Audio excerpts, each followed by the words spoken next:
तो भगवद गीता के 11वें अध्याय में आपका स्वागत है। आज के अध्याय का नाम है विश्व रूप संदर्शन योग या फिर विराट रूप। तो आज भगवान अपना विराट स्वरूप इस अध्याय में दिखाने वाले हैं। तो क्यों भगवान ने अपना विराट स्वरूप दिखाया और इसके अलावा और कौन कौन से रूप भगवान ने इस अध्याय में अपने दिखाए वो भी हम देखेंगे। ठीक है, तो इसके बारे में हम जानेंगे विस्तार से। तो आरंभ करते हैं। अर्जुन उवाच बदनुग्राह्य परमं गुह्यम् अध्यात्मं संगितं यत्त्वयोक्तं वचस्तेन मोहोऽयं विगतो मम। अर्जुन ने कहा, आपने जिन अत्यंत गुह्य आध्यात्मिक विषयों का मुझे उपदेश दिया है उसे सुनकर अब मेरा मोह दूर हो गया है। तो अर्जुन ने, जैसे कि मैंने आपको कल भी बताया था कि अब जब अर्जुन ने भगवान की महिमा के बारे में सुना, भगवान के भक्तों की महिमा के बारे में सुना और उनके बीच जो संबंध है, उनके बीच कितना गहरा संबंध है और किस तरह भगवान अपने भक्तों पे दया करते हैं। जब अर्जुन ने इतना कुछ सुना तो अर्जुन का जो भी संशय था सब दूर हो गया।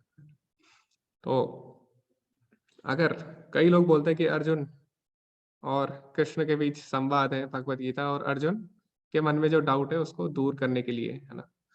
लेकिन ऐसा नहीं है। अर्जुन के डाउट तो दूर हो चुके हैं ना, अर्जुन के सारे संशय तो दूर हो चुका है।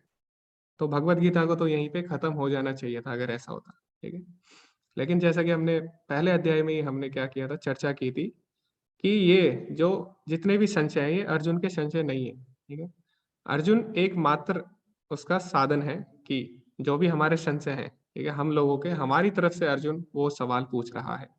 वरना अगर ऐसा होता तो अभी यहीं पे भगवत गीता खत्म हो जाती है ना, अर्जुन का सारा संशय दूर हो गया है, उसने ऐसा बोल दिया है। लेकिन अर्जुन जो भी सवाल कर रहा है वो हमारे लिए कर रहा है। ठीक है, हमारे कल्याण के लिए वो भगवान से प्रश्न पूछ रहा है। उसका संदेह तो दूर हो चुका है वास्तव में। तो ये हमने सीखा था। ठीक है, तो इसीलिए इसीलिए अब हम आगे पढ़ेंगे अर्जुन ने ऐसा क्या बोला जो हमारे लिए आवश्यक है। तो वो हम इस अध्याय में पढ़ने वाले हैं। तो आगे बढ़ते हैं। तो अर्जुन का एक नाम था गुड़ाकेश, है ना। एक नाम है अर्जुन का गुड़ाकेश। गुड़ाकेश मतलब होता है जिसने नींद को जीत लिया। नींद मतलब, नींद सूचक है किसका, अज्ञानता का, है ना। नींद में जब हम होते हैं हम तमोगुण में चले जाते हैं, है ना। और तमोगुण किसका सूचक है, अज्ञानता का। तो गुड़ाकेश मतलब जिसने अज्ञानता को जीत लिया। तो अर्जुन तो वैसे ही अज्ञानता को जीत चुका था ना। तो अर्जुन तो मोह में पड़ ही नहीं सकता था। तो अर्जुन अगर कोई प्रश्न पूछ रहा है तो वो किसके लिए पूछ रहा है, हमारे लिए ही पूछ रहा है। तो ये बात हमें समझनी होगी। तो आगे प्रभुपाद जी क्या बोलते हैं तात्पर्य में। अब जहां तक अर्जुन की बात है, उसका कहना है कि उसका मोह दूर हो गया है। इसका अर्थ यह हुआ कि वह कृष्ण को अपना मित्र स्वरूप सामान्य मनुष्य नहीं मानता, अपितु उन्हें प्रत्येक वस्तु का कारण मानता है। किंतु अब वह यह सोचता है कि भले ही कृष्ण को हर वस्तु का कारण मान ले, किंतु दूसरे लोग नहीं मानेंगे। अतः इस अध्याय में यह सबों के लिए कृष्ण की अलौकिकता स्थापित करने के लिए कृष्ण से प्रार्थना करता है कि वे अपना विराट रूप दिखलाएं। अब जैसे कि अर्जुन तो मान चुका था। अर्जुन ने तो पिछले अध्याय में क्या बोल दिया, परम ब्रह्म परम धाम पवित्रम परमम भवान पुरुषम शाश्वतम दिव्यम आदिदेवम अजम विभु।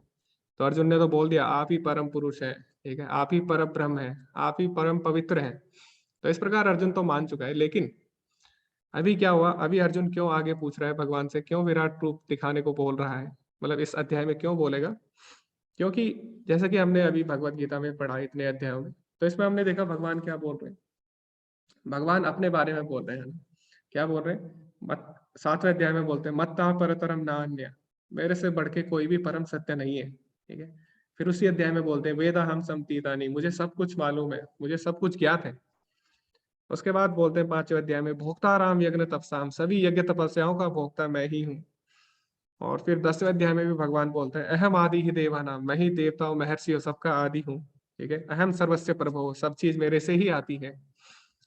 तो अब क्या होगा कलयुग में, कलयुग में लोग क्या बोलेंगे, कलयुग में लोग बोलेंगे तो हम भी बोल सकते हैं, इसमें कोई बड़ी बात नहीं है ना। तो भगवान ने बोला ठीक है सब चीज मेरे से आती है, हम भी बोल देंगे सब चीज मेरे से आती है। भगवान ने बोला निष्काम होके कर्म करो, हम भी बोल देंगे निष्काम होके कर्म करो। ठीक है, भगवान ने बोला 5 इंद्रियां हैं और मन मन उनको कंट्रोल करता है, ये तो हम भी बोल देंगे मन नियंत्रित करता है। तो क्या हम भी भगवान बन जाएंगे? ऐसे तो कोई भी बोल देगा, है ना? तो लोग कलयुग में ऐसा बोल सकते हैं, है ना? कि भगवान ने भगवत कृष्ण ने भगवत गीता में ऐसा-ऐसा बोला, वो तो हम भी बोल देंगे, तो इसमें कौन-सी बड़ी बात है? तो वो कैसे भगवान हुए फिर, है ना? हम भी भगवान हो सकते हैं फिर तो। ठीक है, कृष्ण ने रथ पे चढ़ के बोली थी, हम क्या करेंगे? हम अपनी गली में एक रिक्शा लेंगे, उसमें चढ़ के बोल लेंगे, है ना? लोग ऐसा बोल सकते हैं कलयुग में, तो वो भी भगवान बनना चाहेंगे, है ना? वो भी भगवान की बात रिपीट करके, वो भी अपनी एक अलग गीता निकाल लेंगे, है ना? तो ऐसा हो सकता है कलयुग में। तो अब अर्जुन ने क्या बोला? अब अर्जुन ने बोला कि भगवान आप क्या करिए, इस अध्याय में बोला कि आप अपना विराट स्वरूप दिखाइए। यानी जो-जो चीज़ें आपने बोली है, वो अब आप सत्यापित करके भी दिखाइए, ठीक है? तो इसलिए अर्जुन बोल रहा है क्यों? भगवान की जो भगवत्ता है उसको स्थापित करने के लिए, ताकि कल को अगर कोई ये बात बोले कि मैं भगवान हूँ, मेरे से ही सब कुछ आता है, ठीक है? मैं ही परम सत्य हूँ। तो फिर अगर उसको हम बोले कि आप भी करके दिखाइए, भगवान ने तो विराट स्वरूप दिखाया था, आप भी दिखा दीजिए, है ना? तो क्या वो दिखा पाएगा? नहीं दिखा पाएगा ना। विराट स्वरूप तो छोड़िए, वो अपना एक शहर भी नहीं दिखा पाएगा। शहर तो क्या अपना घर भी नहीं दिखा पाएगा वो अपने शरीर के अंदर, है ना? तो इसीलिए अर्जुन ने ये बात बोली इस अध्याय में भगवान से विराट स्वरूप के लिए, ताकि कल को कोई भी भगवान का अनुकरण ना करे, ठीक है? और ये ना बोले कि मैं भगवान हूँ। तो अर्जुन ने क्यों किया है? भगवान की भगवत्ता को स्थापित करने के लिए। ये भी हम आगे देखेंगे। तो अर्जुन क्या बोलता है? हे कमल नेत्रों वाले, मैंने हर जीवित इकाई की उपस्थिति और गायब होने के बारे में विस्तार से आपसे सुना है, जैसा कि आपकी अटूट महिमाओं के माध्यम से महसूस किया गया है। हे पुरुषोत्तम, हे परमेश्वर, यद्यपि आपको मैं अपने समक्ष आपके द्वारा वर्णित आपके वास्तविक रूप में देख रहा हूँ, किंतु मैं यह देखने का इच्छुक हूँ कि आप इस दृश्य जगत में किस प्रकार प्रविष्ट हुए हैं। मैं आपके उसी रूप का दर्शन करना चाहता हूँ। हे प्रभु, हे योगेश्वर, यदि आप सोचते हैं कि मैं आपके विश्व रूप को देखने में समर्थ हो सकता हूँ, तो कृपा करके मुझे अपना असीम विश्वरूप दिखलाइए। ठीक है। तो ये जो चौथा श्लोक है, इसमें अर्जुन भगवान से क्या कर रहा है? प्रार्थना कर रहा है ना? मन्य से यदि तत्सक्यम मया दृष्टमिति प्रभु योगेश्वर ततो में त्वं दृष्टया दृष्टया नासि मम। तो इसमें मतलब अर्जुन भगवान को चैलेंज नहीं कर रहा, ठीक है? भगवान जैसे कई लोग होते हैं, मैंने कल भी बताया था कि वो चैलेंज करते हैं कि हमें भगवान देखना है, तभी हम भगवान को मानेंगे। अगर हमें अगर भगवान है, तो हमारे सामने आइए, तभी हम मानेंगे चीज़ें। लेकिन अर्जुन यहाँ पे क्या बोल रहा है?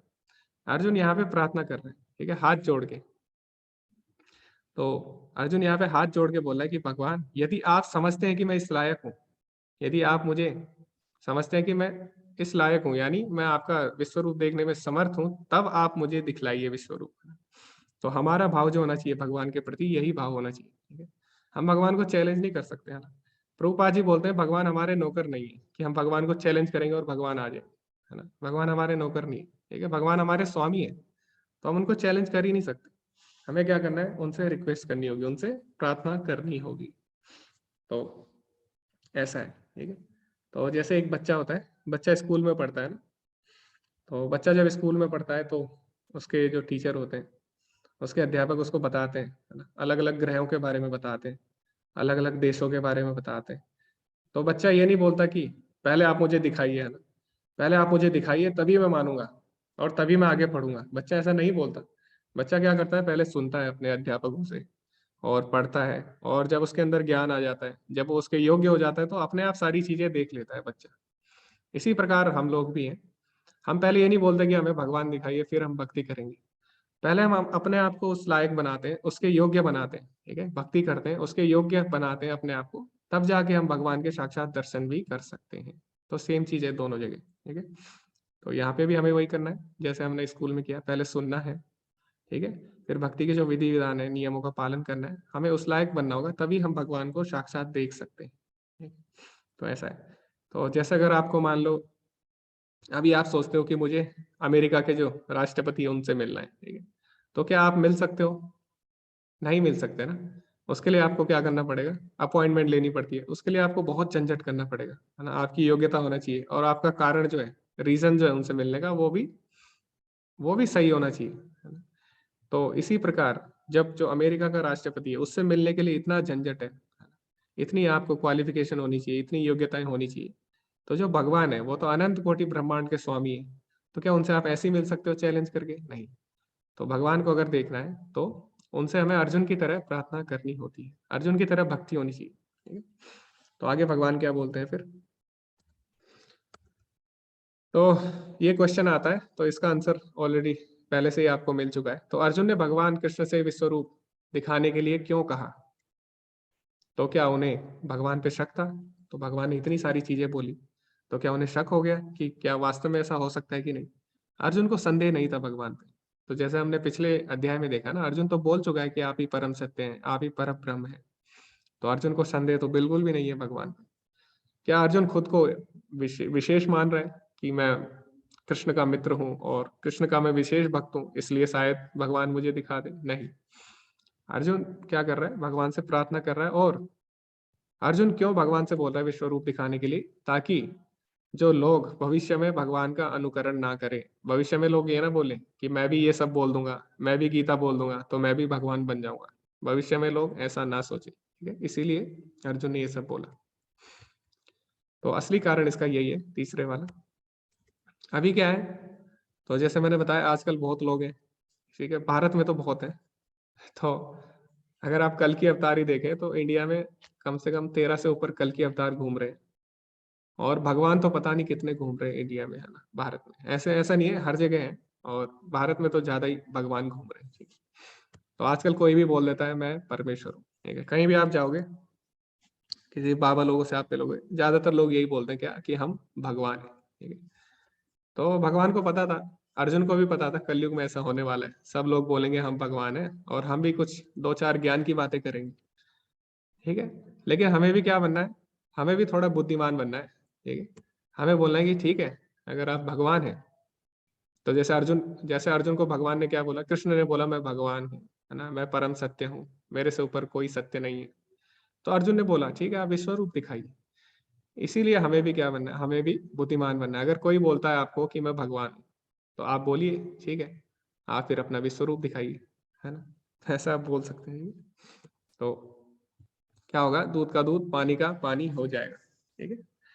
तो ऐसे बहुत लोग हैं जो थोड़ी बहुत सिद्धियां जिनको मिल जाती है या थोड़ा बहुत जो जादू दिखाते हैं, और क्या होता है, लोग उन्हें भगवान मानने लग जाते हैं, ठीक है?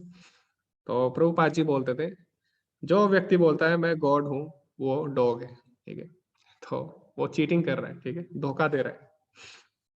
तो ऐसा बोलते थे। तो एक बार क्या हुआ, एक भक्त थे, तो वो प्रभुपाद जी के पास आए और उनसे बोलते हैं क्या, कि एक बाबा है, वो बाबा है और वो हवा में उड़ सकते हैं, ठीक है? तो और लोग उनको भगवान मानते हैं, है ना, और लोग उनको भगवान मानते हैं। तो प्रभुपाद जी ने बोला अच्छा, तो हवा में तो चिड़िया भी उड़ती है, तो क्या चिड़िया भगवान हो गई? क्या हवा में उड़ने से भगवान हो जाते हैं? तो जब भक्त ने ये सुना वो दंग रह गया, ठीक है, आश्चर्यचकित रह गया एकदम। तो हमें ऐसा नहीं बोलना चाहिए कि हम भगवान है, किसी को या फिर किसी को हम कुछ देखते हैं कुछ अलग कर रहा है, तो हमें ऐसा नहीं सोचना चाहिए कि वो भगवान है, अगर कोई जादू दिखा रहा है तब भी, है ना? तो एक बार ऐसी एक जादूगर भी आया था जब प्रभुपाद जी वृंदावन में थे। तो जादूगर ने क्या किया, हाँ, कुछ चीजें टेबल पे रखी थी, तो उसने गायब कर दी। और उसने फिर प्रभुपाद जी से क्या बोला, कि प्रभुपाद जी देखो, मैंने ये चीजें गायब कर दी। तो प्रभुपाद जी ने उससे बोला कि क्या तुम जन्म मृत्यु जरा व्याधि इसको गायब कर सकते हो? तो जादूगर एकदम आश्चर्यचकित रह गया, उसने बोला नहीं। तो प्रभुपाद जी ने बोला लेकिन हम लोग कर सकते हैं भक्ति से, ठीक है? तो हमें समझना होगा, हमें ऐसी ट्रिक में नहीं पड़ना चाहिए, ठीक है, ऐसे लोगों से हमें बचना चाहिए। तो इसीलिए यहाँ पे अर्जुन ने भगवान को विश्व रूप दिखाने के लिए बोला है। तो इसी के साथ हम आगे बढ़ते हैं। भगवान ने कहा, अर्जुन, हे पार्थ, अब तुम मेरे ऐश्वर्य को, सैकड़ों हजारों प्रकार के दैवी तथा विविध रंगों वाले रूपों को देखो। हे भारत, लो, तुम आदित्यों, वसुओं, रुद्रों, अश्वनी कुमारों तथा अन्य देवताओं के विभिन्न रूपों को यहाँ देखो। तुम ऐसे अनेक आश्चर्यमय रूपों को देखो जिन्हें पहले किसी ने ना तो कभी देखा है न सुना है। हे अर्जुन, तुम जो भी देखना चाहो उसे तत्क्षण मेरे इस शरीर में देखो। तुम इस समय तथा भविष्य में भी जो देखना चाहते हो उसको यहाँ विश्वरूप दिखाने वाला है। यहाँ एक ही स्थान पर चर अचर सब कुछ है। किंतु तुम मुझे अपनी इन आंखों से नहीं देख सकते, अतः मैं तुम्हें दिव्य आंखें दे रहा हूं, अब मेरे योग ऐश्वर्य को देखो। न तू माम शक्य से दृष्टुम अनेनेव चक्षुषा दिव्यम ददामि ते चक्षु पश्चिमे योगमेश्वरम। तो भगवान बोलते हैं ये जो तुम्हारी आंखें हैं, तो मैंने आपको बताया था जो हमारी इंद्रियां हैं वो अपूर्ण है, हमारी इंद्रियां सब चीज नहीं देख सकती संसार में। तो हमारी जो इंद्रियां हैं उनको बोलते हैं, हमारी जो अभी आंखें हैं उनको बोलते हैं चरम चक्षु। ठीक है, चरम चक्षु मतलब जो पंच तत्वों से बना है। ठीक है, तो चरम चक्षु से हम सब चीज नहीं देख सकते। तो भगवान क्या करते हैं, अर्जुन को दिव्य चक्षु देते हैं। ठीक है, तो दिव्य चक्षु से ही वो भगवान का विश्वरूप देख पाएगा। क्यों? क्योंकि हमारी इंद्रियां अपूर्ण है। तो जैसे कि आप अगर 3D मूवी अगर आप देखने चाहते हो, तो 3D मूवी जब आप देखने जाओगे तो वहां पे आपको क्या होगा, अलग से चश्मा दिया जाता है। अगर आप उस चश्मे के बिना देखोगे तो आप जो उसका इफेक्ट है, उसका जो असली प्रभाव है वो देख नहीं पाओगे। तो इसी प्रकार हर चीज के लिए अलग व्यवस्था होती है हर चीज को देखने की। तो इसीलिए भगवान जब विश्व रूप दिखाते हैं, ठीक है, अब पूरे विश्व को भगवान एक फ्रेम में दिखाने वाले हैं ना, तो उसके लिए क्या करते हैं भगवान, वो हमारी भौतिक आंखों से संभव नहीं है, इसीलिए भगवान क्या करेंगे, अब अर्जुन को दिव्य चक्षु देते हैं। अब आगे भगवान अपना विराट स्वरूप दिखाते हैं। तो ऐसा नहीं है भगवान पहली बार विश्व दिखा रहे हैं, है ना, विराट स्वरूप दिखा रहे हैं। भगवान पहले भी कई बार ऐसा कर चुके हैं। ठीक है, ऐसा नहीं है अर्जुन को पहली बार दिखा रहे हैं, तो ऐसा बहुत बार हो चुका है। तो मैं बताता हूँ मुख्यतः कहाँ पे ऐसा हुआ था। तो एक तो यहीं पे हो गया जब अ, भगवान ने महाभारत का जब युद्ध हो रहा था तब अर्जुन को दिखाया विश्वरूप। और एक बार क्या हुआ, एक बार भगवान ने कौरवों के बीच में भी ऐसा किया था। ठीक है, तो कौरवों की सभा में जब भगवान गए थे, तो भगवान जब युद्ध होने वाला था महाभारत का, उससे पहले भगवान शांति दूत बन के गए थे किसकी सभा में, कौरवों की सभा में, कि आप क्या करिए, आप मात्र 5 गांव दे दीजिए इनको और एक किस्सा खत्म करिए। लेकिन अब जो दुर्योधन था वो, उसे कोई लेना देना नहीं था किसी चीज से, है ना, वो चाहता था बस इनका वध करो, पांडवों का वध करो, उसे कोई लेना देना नहीं था किसी चीज। तो उसने बोला नहीं नहीं, 5 गांव क्या, हम तो सुई, जो खड़ी सुई है उसके नोक के बराबर भी हम क्या करेंगे, उनको जगह नहीं देंगे, तो हम तो युद्ध चाहते हैं। तो भगवान शांति दूत बन के जाते हैं। अब अर्जुन, अब ये जो दुर्योधन होता है ये क्या करता है, ये भगवान को बंदी बनाना चाहता है। ठीक है, तो भगवान को बंदी बनाने के लिए क्या करता है, अनेक सैनिक बुलाता है और बड़ी बड़ी जंजीरें लेके आ जाता है और बोलता है कि इसको पकड़ लो, इसको बंदी बना लो। तो जैसी वो लोग क्या करते हैं, उसके जो सैनिक होते हैं, वो जब भगवान को पकड़ने के लिए जैसे ही जाते हैं तो भगवान क्या करते हैं, उस समय अपना अर्ध विराट रूप भगवान दिखाते हैं। और उस समय उनके शरीर से कहीं से भीम निकलते हैं, कहीं से अर्जुन, और कहीं से शिव जी भी दिखते हैं उनको। ठीक है, तो अब ये लोग बहुत ज्यादा डर जाते हैं। ठीक है, और उसके बाद क्या करते हैं, उसके बाद ये लोग कुछ नहीं कर पाते फिर, है ना। तो भगवान को हम बांध नहीं सकते। ठीक है, भगवान को हम बांध नहीं सकते, है ना। तो इससे हमें ये सीखने को भी मिलता है। ठीक है, तो भगवान को कैसे हम बांध सकते हैं, कोई बता सकता है भगवान को अगर बांधना हो तो कैसे बांध सकते हैं? तो दुर्योधन ने भी प्रयास किया भगवान को बांधने का, लेकिन वो बांध नहीं पाया, है ना। बल्कि उसके पास तो बड़ी बड़ी जंजीरें भी थी और उसके पास तो काफी सैनिक भी थे बहुत ज्यादा, फिर भी वो भगवान को बांध नहीं पाया। हरे कृष्णा ध्रुव। हरे कृष्ण प्रभु जी, जी जी। हम ना भक्ति से बांध सकते हैं। ओके, तो शायद सबका आंसर यही होगा, काफी सिंपल क्वेश्चन है। ओके, तो ध्रुव ने सही आंसर दिया, पीयूष का भी शायद आंसर यही होगा। ओके, हाँ प्रभु जी। हाँ ठीक है ठीक है। तो नम्रता माता जी सब लोग बोल रहे हैं, प्रेम प्रभु जी, देव माया माता जी सब यही बोल रहे हैं, नैना माता जी। हाँ, तो भगवान को कैसे हम बांध सकते हैं, अगर भगवान को बांधना है तो हम भक्ति से बांध सकते हैं। भगवान को बड़ी बड़ी जंजीरों से नहीं बांध सकते। ठीक है, बड़ी बड़ी सेना के बल से भी नहीं बांध सकते। तो जैसे यशोदा माता थी, तो यशोदा माता जी ने क्या किया, उन्होंने भगवान को एक साधारण रस्सी से बांध दिया। ठीक है, एक साधारण रस्सी से बांध दिया, तो उनको बड़ी बड़ी जंजीरों की भी जरूरत नहीं पड़ी। ठीक है, तो भगवान को बांधना है तो हम भक्ति की डोरी से ही भगवान को बांध सकते हैं। इसीलिए जब आप दामोदर अष्टकम आप पढ़ेंगे तो बहुत लोग अभी दामोदर महीना अभी अभी गया है, ठीक है, 2 महीने पहले ही गया है। तो दामोदर महीने में हम क्या करते हैं, दामोदर अष्टकम पढ़ते हैं डेली, है ना। और दामोदर अष्टकम में क्या है, जो रस्सी है उस रस्सी को भी लास्ट में जो सत्यव्रत मुनि है उस रस्सी को भी प्रणाम करते हैं। तो उसमें क्या बोलते हो, नमस्ते स्तु दाम्ने स्पृहदीप्ति दाम्ने त्वदेयोदरायाता विश्वस्य दाम्ने। उसमें ऐसा बोलते हैं जो सत्यव्रत मुनि है दामोदर अष्टकम में, कि ये जो रस्सी है इस रस्सी को मैं प्रणाम करता हूँ, क्योंकि इस रस्सी ने उसको बांधा है, उस उदर को बांधा है जिस उदर से सारा संसार, जिस उदर में सारा संसार बंधा हुआ है, इस रस्सी ने उस उदर उस पेट को बांध लिया है, ठीक है। तो रस्सी की भी स्तुति की है ना। तो उस वो रस्सी क्या है, वो रस्सी और कोई नहीं बल्कि वो भक्ति है। तो भक्ति की रस्सी द्वारा ही हम भगवान को बांध सकते हैं, ठीक है। तो इस प्रकार दूसरी बार भगवान ने दिखाया था। और तीसरी बार क्या हुआ था, जब आपने सुना होगा ये लीला, ब्रह्मांड घाट पे जब यशोदा माता अ, भगवान के साथ थी, तो जब वो मिट्टी खाते हैं, मृदा भक्षण लीला बोलते हैं उसको, जब उन्होंने मिट्टी खाई थी उस समय भी उनके मुख में उन्होंने अनंत कोटि ब्रह्मांड को देखा, ठीक है। तो ये भी हुआ, उस समय भी भगवान ने दिखाया, विश्व दिखाया अपने उदर के अंदर। और एक बार ऐसे हुआ, भागवतम में भी आता है ये, कि जब भगवान यशोदा माता की गोद में थे और वो सो गए थे, और उनका मुंह थोड़ा सा खुला रह गया था। आपने देखा होगा बच्चों का मुंह थोड़ा सा खुला रह जाता है। तो उस समय भी यशोदा माता ने क्या किया, उनके मुख के अंदर अनंत कोटि ब्रह्मांड देखे, ठीक है, कई कई ब्रह्मांड देखे। तो उस समय भी वो आश्चर्यचकित रह गई, है ना। तो ऐसा हुआ। और एक बार उतंग ऋषि को भी भगवान ने दिखाया था, ठीक है। तो ऐसे भगवान अनेकों बार दिखाते हैं। कभी भगवान क्या करते हैं, कभी पूरे विश्व को दिखाते हैं, है ना, पूरे विश्व को दिखाते हैं अपने शरीर में, और कभी कभी अपने शरीर के अंदर पूरे विश्व को दिखाते हैं। तो लोग क्या होते हैं, लोग लोग भ्रम में पड़ जाते हैं कि भगवान सब जगह है ना, पूरे संसार में व्याप्त है, या पूरा संसार भगवान में व्याप्त है, ठीक है। भगवान सब जगह है या भगवान संसार के अंदर है।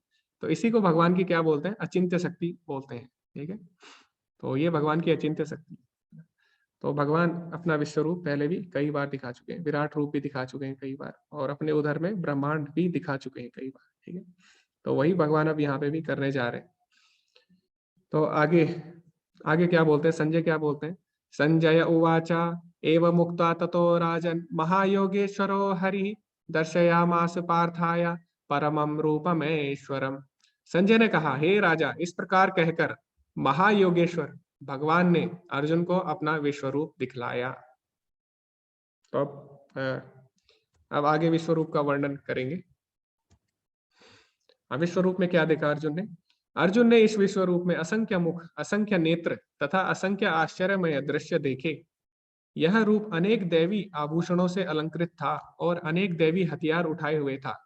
यह दैवी मालाएं तथा वस्त्र धारण किए थे और उन पर अनेक दिव्य सुगंधियां लगी थी। सब कुछ आश्चर्यमय, तेजमय, असीम तथा सर्वत्र व्याप्त था। यदि आकाश में हजारों सूर्य एक साथ उदय हो तो उनका प्रकाश शायद परम पुरुष के इस विश्व रूप के तेज की समता कर सके। तो अर्जुन ने क्या देखा, अर्जुन ने देखा कि भगवान सब जगह व्याप्त किस प्रकार है, किस प्रकार सारे विश्व में, पूरे ब्रह्मांड में उनका मुख फैला हुआ है, अनेक मुख फैले हुए हैं, ठीक है। और अनेक उनके हाथ हैं, अनेक उनके पैर हैं, इस तरह अनेक उनके अस्त्र शस्त्र हैं। पूरा विश्व, पूरे विश्व में फैले हुए हैं, ठीक है। और उनसे इतना तेज निकल रहा है, इतना तेज निकल रहा है कि हजारों सूर्य एक साथ। अब आप समझ सकते हैं, एक सूर्य भी अगर आ जाए गर्मियों में, है ना, तो कितना हमें परेशानी होती है। तो आप समझ सकते हैं हजार सूर्य एक साथ निकल रहे हैं, इतना ज्यादा तेज भगवान के विश्व रूप से निकल रहा था।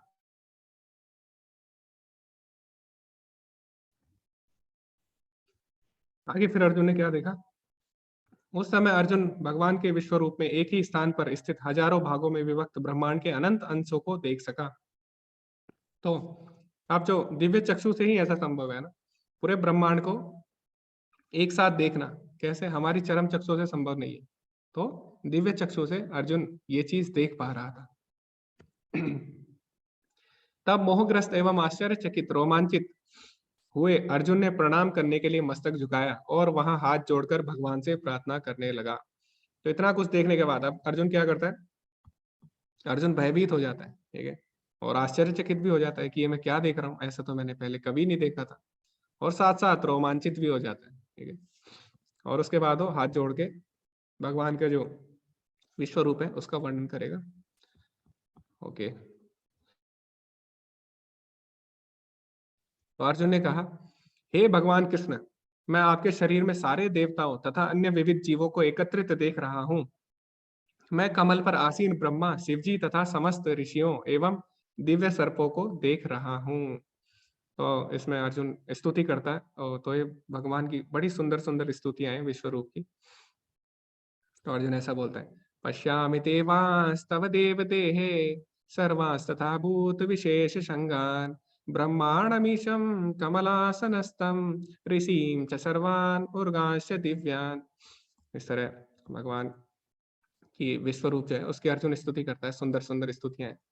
तो अर्जुन सारे देवी देवताओं को देख रहा है, यहाँ तक कि वो कमल पे बैठे ब्रह्मा जी तथा शिव जी को भी देख पा रहा है, और अनेक ऋषियों को भी भगवान के दिव्य शरीर में देख पा रहा है, ठीक है।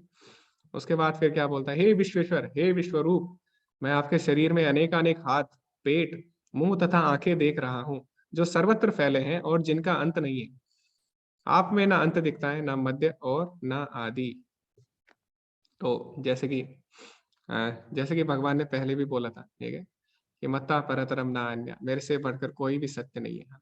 तो भगवान का ना आदि है, ना अंत है, ना मध्य है, ठीक है, भगवान अनंत है। तो वो अर्जुन विश्व रूप में देख पा रहा था। तो अर्जुन को पता ही नहीं लग रहा था कि ये विश्व रूप कहाँ से शुरू हो रहा है, कहाँ पे खत्म हो रहा है, कहाँ ये इसका मध्य कहाँ है, ठीक है। तो इतना इतना विशाल भगवान का विश्व रूप था, दिव्य चक्षु से भी वो पूरी तरह नहीं देख पा रहा है, ठीक है। आपके रूप को उसके चकाचौंध के कारण देख पाना कठिन है, क्योंकि वह प्रज्वलित अग्नि की भांति अथवा सूर्य के अपार प्रकाश की भांति चारों ओर फैल रहा है। तो भी मैं इस तेजोमय रूप को सर्वत्र देख रहा हूँ, जो अनेक मुकुटों, गदाओं तथा चक्रों से विभूषित है। और अर्जुन अभी क्या बोला है, ऐसा नहीं है कि जो आपका विश्व रूप है ये एक जगह टिका हुआ है और मैं इसको एक देखता जा रहा हूँ, एक जगह से दूसरी जगह तक देखता जा रहा हूँ, ऐसा नहीं है। बल्कि आपका जो ये रूप है ये और भी ज्यादा फैलता जा रहा है, जैसे प्रकाश फैलता है वैसे ही आपका विश्व रूप और ज्यादा विस्तृत होता जा रहा है, ठीक है। अब आगे अर्जुन क्या बोलता है, आप परम आद्य ज्ञेय वस्तु है, आप इस ब्रह्मांड के परम आधार हैं, आप अव्यय तथा पुराण पुरुष हैं, आप सनातन धर्म के पालक भगवान हैं, यही मेरा मत है, ठीक है। तो अर्जुन इस प्रकार स्तुतियां कर रहे हैं भगवान की, ठीक है। त्वम अक्षरम परमं वेदितव्यम, त्वमस्य विश्वस्य परम निधानम, त्वम अव्यया शाश्वता धर्म गोप्ता, सनातनस्य पुरुषो मतो में। तो बोल रहे हैं आप सनातन धर्म के पालक भगवान हैं। तो सनातन धर्म क्या है यहाँ पे, सनातन धर्म के पिता कौन है, पालक भगवान भगवान कृष्ण है, ठीक है। तो सनातन धर्म का मतलब क्या है वास्तव में, सनातन मतलब हमेशा जो रहता है, ठीक है। तो हमेशा क्या चीजें रहती हैं, हमेशा रहता है, एक तो आत्मा रहती है हमेशा, ठीक है, और एक परमात्मा। तो भगवान और जीव, ठीक है, दोनों के बीच जो संबंध है उसको सनातन धर्म, क्योंकि भगवान हमेशा रहेंगे, है ना, और जीवात्मा हमेशा रहेंगी। और अगर जीवात्मा भगवान से अपना संबंध बना लेती है, संबंध स्थापित कर लेती है भक्ति के द्वारा, तो वो भी हमेशा रहता है, ठीक है। भगवान शाश्वत है, भक्त शाश्वत है, और भक्ति भी शाश्वत है, इसी को बोलते हैं सनातन धर्म, ठीक है। और भक्ति का कभी भी नाश नहीं होता, ये हमने देखा था, है ना? और तो इसके परम पिता कौन है, इसके पालक भगवान श्री कृष्ण है, ये अर्जुन स्वयं बोल रहा है। आप आदि मध्य तथा अंत से रहित हैं, आप यश अनंत हैं, आपकी असंख्य भुजाएं हैं और सूर्य चंद्रमा आपकी आंखें हैं। मैं आपके मुख से प्रज्वलित अग्नि निकलते और आपके तेज से इस संपूर्ण ब्रह्मांड को जलते हुए देख रहा हूँ। यद्यपि आप एक हैं, किंतु आप आकाश तथा सारे लोकों एवं उनके उनके बीच में समस्त आकाश में व्याप्त हैं। हे महापुरुष, आपके इस अद्भुत तथा भयानक रूप को देखकर सारे लोग भयभीत हैं। तो यहाँ पे अर्जुन क्या बोल रहा है, आप एक हैं किंतु आप सर्वत्र व्याप्त हैं। तो मैंने आपको पहले भी बताया था, ऐसा केवल भगवान ही कर सकते हैं, ठीक है। भगवान एक होते हुए भी अपने अनंत रूपों में अपने आप को विस्तृत कर सकते हैं, ठीक है। तो ये केवल भगवान ही कर सकते हैं। अद्वैतम अच्युतम अनादिम अनंत रूपम, अद्वैतम मतलब एक है, अच्युत मतलब हमेशा रहते हैं, ठीक है। वही भगवान है, एक है, और वही हमेशा भगवान रहते हैं, अद्वैतम अच्युतम, लेकिन अनादिम अनंत रूपम, ठीक है, अनादि रूपों में अपने आप को विस्तृत कर सकते हैं, ठीक है। तो इस प्रकार भगवान पूरे ब्रह्मांड में अपने आप को व्याप्त कर लेते हैं। देवों का सारा समूह आपकी शरण ले रहा है और आप में प्रवेश कर रहा है। उनमें से कुछ अत्यंत भयभीत होकर हाथ जोड़े आपकी प्रार्थना कर रहे हैं। महर्षियों तथा सिद्धियों के समूह कल्याण हो कहकर वैदिक स्रोतों का पाठ करते हुए आपकी स्तुति कर रहे हैं। तो जब भगवान ने विश्व रूप दिखाया तो क्या हुआ, सारे देवी देवता, अब जो देवी देवता है उनके पास भी दिव्य चक्षु होते हैं, तो उन्होंने क्या किया, वो भी भगवान के विश्व रूप को देख पा रहे थे, और वो क्या कर रहे थे, भगवान के विश्व रूप की वो भी स्तुति करते हैं, जैसे अर्जुन अभी स्तुति कर रहा है। तो देवी देवता और जो महान ऋषि थे, ऋषिगण थे, वो लोग भी भगवान के जो विश्व रूप है उसकी स्तुति करते हैं। अब आगे अर्जुन क्या देखता है, हे महाबाहु, आपके इस अनेक मुख, नेत्र, बाहु, जांग, पांव, पेट तथा भयानक दांतों वाले विराट रूप को देखकर देवतागण सहित सभी लोग अत्यंत विचलित हैं, और इन्हीं की तरह मैं भी हूँ। हे सर्वव्यापी विष्णु, नाना ज्योतिर्मय रंगों से आपके आपको आकाश का स्पर्श करते, मुख फैलाए तथा बड़ी बड़ी चमकती आंखें निकाल कर देखकर भय से मेरा मन विचलित है। मैं ना तो धैर्य धारण कर पा रहा हूँ और मानसिक संतुलन ही पा रहा हूँ। तो अभी क्या है, अभी अर्जुन ने विश्व रूप देखा जब, ठीक है, और जब वो विश्व रूप के बारे में देखता है तो और वो अनेक प्रकार की चीजें देखता है। वो भगवान का मुख देखता है, ठीक है, जिसमें बड़े बड़े दांत हैं, ठीक है, किसी मुख से अग्नि निकल रही है, अग्नि प्रज्वलित हो रही है, ठीक है। तो बड़े भयानक भयानक भी वो चीजें देखता है, और अर्जुन बहुत ज्यादा डर जाता है, ठीक है, इन सबको देख के बहुत ज्यादा विचलित हो जाता है। तो आगे फिर क्या होता है, आगे क्या देखता है, तो अभी जो रूप है भगवान का, ठीक है, ये जो भगवान का डरावना रूप है ना, जो भगवान का भयानक रूप है, ये अब कौन सा रूप है, ये दूसरा रूप है, ठीक है।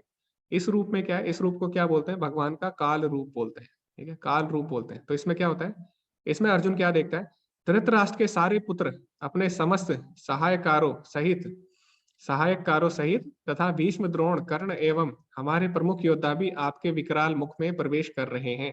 उनमें से कुछ के सिरों को तो मैं आपके दांतों के बीच चूर्णित हुआ देख रहा हूँ। जिस प्रकार नदियों की अनेक तरंगे समुद्र में प्रवेश करती हैं, उसी प्रकार समस्त महान योद्धा भी आपके प्रज्वलित मुख में प्रवेश कर रहे हैं। ओके। नहीं, ऐसा नहीं था, अर्जुन ही देख पा रहा था, अर्जुन ही नहीं देख पा रहा था, देवता लोग भी देख रहे थे, ऋषिगण भी देख रहे थे, ठीक। तो यहाँ पे क्या बोल रहे हैं अर्जुन, क्या बोल रहा है, अभी जो अर्जुन रूप देख रहा है वो भगवान का काल रूप देख रहा है, ठीक है।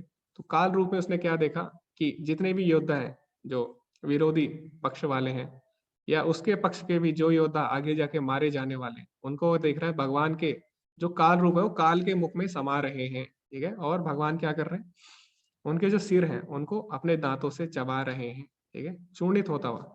तो इतना भयानक दृश्य जब अर्जुन देखता है तो अर्जुन बहुत ही ज्यादा डर जाता है, बहुत ही ज्यादा, है ना। तो ये भगवान का काल रूप था। तो अर्जुन पूछता है, भगवान ये आपका कौन सा रूप है ना? अभी वो ये बोलता है, तो अगले श्लोक में बोलता है,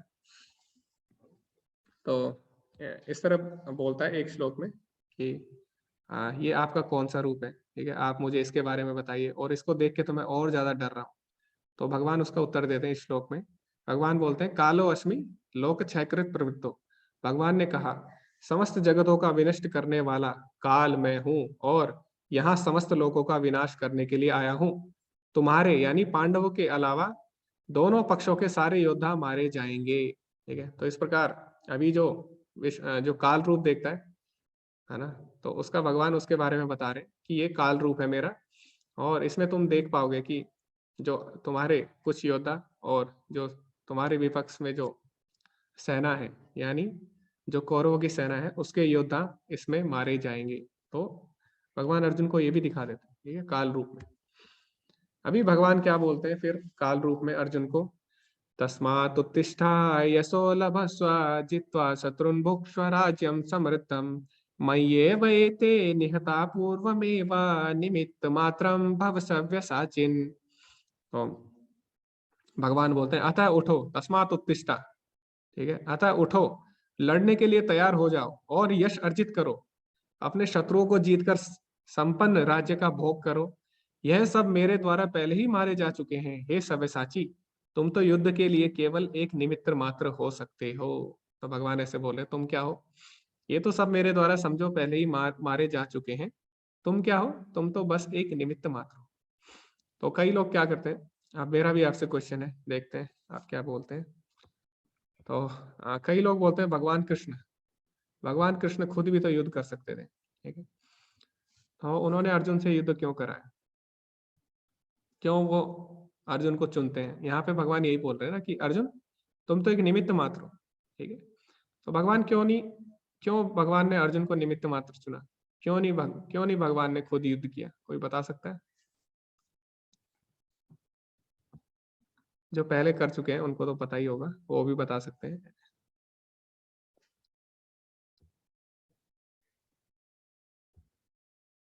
हाँ माता जी, आप बताइए, खुशबू माता जी, आपको तो पता होगा।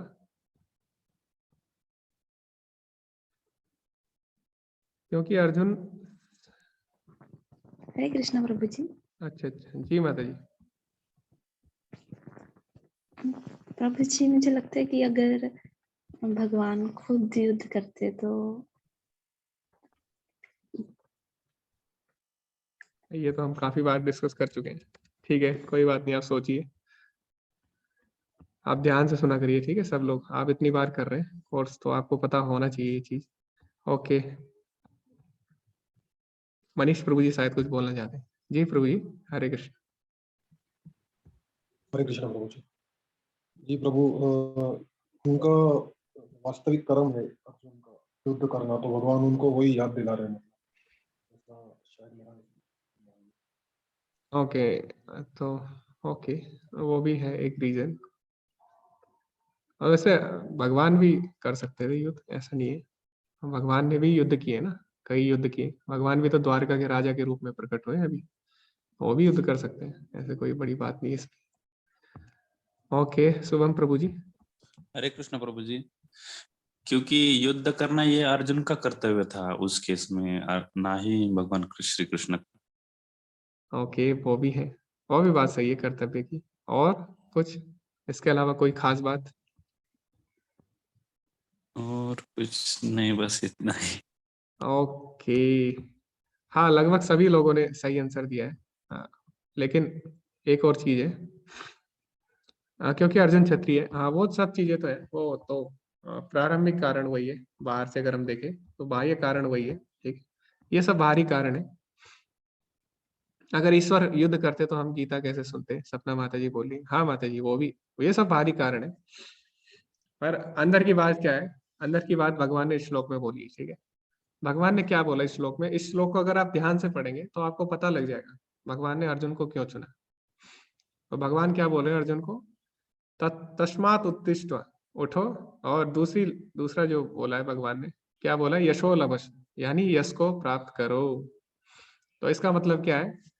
भगवान अगर भक्त को चुन रहे हैं, ठीक है, किसी कार्य के लिए, तो भगवान क्यों चुन रहे हैं? ताकि मेरे भक्त का भी यश बढ़े, ठीक है, मेरे भक्त का भी नाम हो, मेरे भक्त को भी लोग संसार में जाने कि इसने क्या किया था, इसने, इसकी भगवान के भक्त कितने महान है, लोगों को पता लगे कि भगवान के भक्त कितने महान होते हैं, ठीक है। तो जैसे भक्त चाहता है कि क्या भगवान का नाम हो हर जगह, है ना, भक्त यही चाहता है ना कि हर जगह भगवान का नाम हो, भगवान के नाम का प्रचार हो, हर कोई भगवान का नाम ले, भगवान का यश हो, भक्त ऐसा चाहता है, ठीक। तो भगवान भी उसी तरह क्या करते हैं, भगवान भी चाहते हैं कि मेरे भक्त का भी नाम हो, मेरे भक्त का भी यश हो चारों तरफ, मेरे भक्त को भी सब लोग जाने कि देखो कितना महान भक्त है, ठीक है। तो भगवान ने क्या बोला है चौथे अध्याय में? ये यथा माम प्रपद्यन्ते तां तथैव भजाम्यहम्, ठीक है, जो जिस भाव से मेरी शरणागति लेता है उसी भाव से मैं उसके साथ भक्ति भाव का आदान प्रदान करता हूँ। तो जिस प्रकार भक्त चाहता है कि भगवान का नाम हो, यश हो, उसी प्रकार भगवान भी चाहते हैं कि मेरे भक्त का यश हो, यशो लभस्व, है ना। इसीलिए भगवान क्या करते हैं, भक्तों को सेवा देते, वरना भगवान खुद करके खत्म कर देते तो हमें भक्ति के बारे में कैसे पता लगता? जैसे कि कई लोगों ने बोला हमें गीता के बारे में ना पता लगता, ठीक है। तो भगवान इसीलिए किसी को चुनते, तो उस पर भगवान विशेष कृपा होती है, तभी भगवान उसको सेवा के लिए चुनते हैं, ठीक है। तो हमें ऐसा नहीं सोचना चाहिए, हम क्या है, हम एक निमित्त मात्र है, भगवान को जो काम करना होगा भगवान कर लेंगे, आपसे नहीं तो किसी और से करवा लेंगे, लेकिन भगवान ने जो सोच लिया वो तो होना ही है। लेकिन अगर भगवान ने हमें चुना है तो हमें बहुत सौभाग्य समझना चाहिए अपना कि भगवान ने हमें किसी सेवा के लिए चुना है। ठीक है, तो कहीं ना कहीं भगवान चाह रहे हैं कि हम ये सेवा करें, तो भगवान का हमसे प्रेम है, इसीलिए भगवान ने हमको चुना है। तो यहाँ पे उदाहरण भी दिया गया है कि जैसे कि डॉक्टर होता है, डॉक्टर को अगर ऑपरेशन करना है तो मान लीजिए एक चाकू है, ठीक है, उसमें थोड़ी खराबी आ गई है ना, तो डॉक्टर क्या करेगा, दूसरा चाकू ले आएगा, उससे ऑपरेशन कर लेगा। ठीक है? तो ऑपरेशन तो उसको करना ही है, तो चाकू क्या है, चाकू तो बस एक निमित्त मात्र है। इसी प्रकार भगवान को असुरों का नाश करना है, वो तो करना ही है, लेकिन उसके लिए क्या है, उसके लिए अगर किसी को चुना है, भक्त को चुना है, तो भक्त क्या है, निमित्त मात्र है। ठीक है, तो भक्त उसका निमित्त मात्र है, और क्यों चुना है ये भगवान ने बता दिया। तो जैसे मैं आपको उदाहरण देता हूँ, जैसे राम जी, श्री राम, तो भगवान राम को क्या, भगवान राम को जरूरत थी इतनी बड़ी सेना की, है ना, इतने साल वन में भटकने की, या फिर इतना कुछ प्रयास करने की? अगर उन्हें रावण को मारना होता तो भगवान को यहाँ आने की भी जरूरत नहीं थी। ठीक है, भगवान को रावण को मारने के लिए यहाँ भी आने की जरूरत नहीं थी, है ना। तो इतनी बड़ी सेना तो छोड़िए आप, इतनी बड़ी सेना बनाना, इतना पुल बनाना, ठीक है, और फिर लंका में जाना, तो भगवान को इतनी मेहनत करने की जरूरत नहीं थी। लेकिन भगवान ने इतना सब कुछ क्यों किया, ताकि भगवान के भक्तों को सेवा मिल सके। ठीक है, भगवान के भक्तों का भी नाम हो, भगवान के भक्तों को भी लोग जाने। ठीक है, तो आज हम हनुमान जी के बारे में जानते हैं, उनकी महिमा हमें पता है, हनुमान जी की, है ना, कितने बड़े भक्त हैं। तो हमें कैसे पता लगा उनके बारे में, क्योंकि उन्होंने राम जी की सेवा की, उनका यश चारों तरफ फैल गया है ना, अमर हो गए हो। ठीक है, इसी प्रकार बाकी जो उनकी पूरी सेना है, वानर सेना, उनका भी यश चारों तरफ फैल गया। ठीक है? जितने भी लोग थे, विभीषण है, तो जिन्होंने भी भगवान की भक्ति की, भगवान की सेवा चुना, उनका यश फैल गया। तो भगवान ने किसी को सेवा दी किस लिए, अपने भक्तों को किस लिए दी, यशो लभस्व, ताकि उनका भी यश चारों तरफ फैले। ठीक है, तो ये भगवान का प्रेम है हमारे लिए। आगे भगवान क्या बोलते हैं, द्रोणम च भीष्मं च जयाद्रतं च कर्णास्तथान्यापि योधवीरान् मया हतस्त्वां च हिमा व्यथिष्ठा यद्वस्य चेतासि रणे सपत्नान्। द्रोण, भीष्म, जयद्रथ, कर्ण तथा अन्य महान योद्धा पहले ही मेरे द्वारा मारे जा चुके हैं, अतः उनका वध करो और तनिक भी विचलित ना हो। तुम केवल युद्ध करो, युद्ध में तुम अपने शत्रुओं को परास्त करोगे।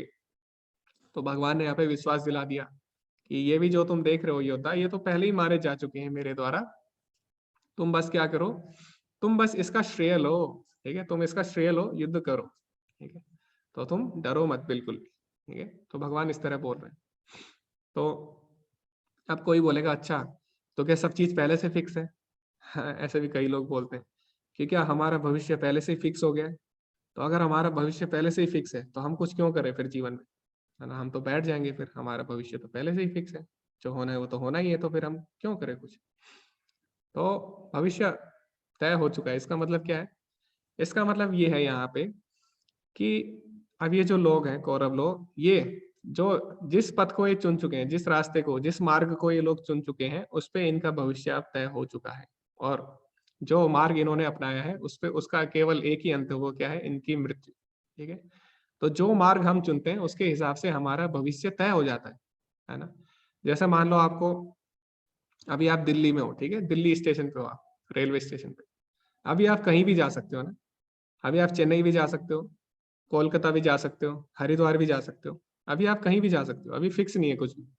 लेकिन जैसे ही आपने जो ट्रेन पकड़ ली उसके बाद फिक्स हो जाएगा, है ना। आपने कोलकाता वाली अगर ट्रेन पकड़ ली तो आप कोलकाता जा रहे हो, ठीक है। अगर आपने चेन्नई वाली ट्रेन पकड़ ली तो आप चेन्नई जा रहे हो, और अगर आपने हरिद्वार वाली पकड़ ली तो आप हरिद्वार जा रहे हो। तो इस प्रकार जो मार्ग हम जीवन में चुनते हैं उसके बाद हमारा लक्ष्य, हमारा उस पे क्या होगा आगे जाके, वो फिक्स हो जाता है। ठीक है, जैसे एक माँ होती है ना, माँ बच्चे को क्या बोलती है, बेटा अगर पढ़ाई नहीं करोगे तो ये हो जाएगा, अगर पढ़ाई नहीं करोगे तो ऐसा होगा। ठीक है, तो यानी वो देख पा रही है कि अगर बच्चे ने ये मार्ग चुन लिया तो इसका जो अंत है ये कहाँ पे होगा। ठीक है, इसी प्रकार भगवान शांति दूत बन के गए थे किसके पास, कौरवों के पास। लेकिन उन्होंने क्या किया, उन्होंने भगवान ने जो सुझाव दिया उसको ठुकरा दिया। भगवान को के सुझाव को ठुकराना और अधर्म के मार्ग को चुनना, तो उसका एक ही अंत है, क्या, उनकी मृत्यु। ठीक है, तो जिस हिसाब से उन्होंने रास्ता चुना उसके हिसाब से उनका अंत तय हो जाता है। ठीक है, कोई भी रास्ता हम चुने उसके हिसाब से हमारा अंत तय हो जाता है। तो हमारी जो सूक्ष्म स्वतंत्रता है वो बनी रहती है पहले, लेकिन जो हम मार्ग चुनते हैं उसके हिसाब से सब फिक्स हो जाता है। ठीक है, तो अगर अभी भी हमारे पास है सूक्ष्म स्वतंत्रता, भगवान की भक्ति चुनेंगे, ठीक है, तो आगे बढ़ेंगे भक्ति में, और संसार को चुनेंगे तो फिर संसार में ही फंसेंगे। तो अभी हमारे ऊपर है हमें कौन सा मार्ग चुनना है, उसके हिसाब से सब चीज फिक्स है ना, दोनों चीज फिक्स है। तो अगर कोई संसार चुन रहा है तो संसार में फंसेगा, ये भी फिक्स है।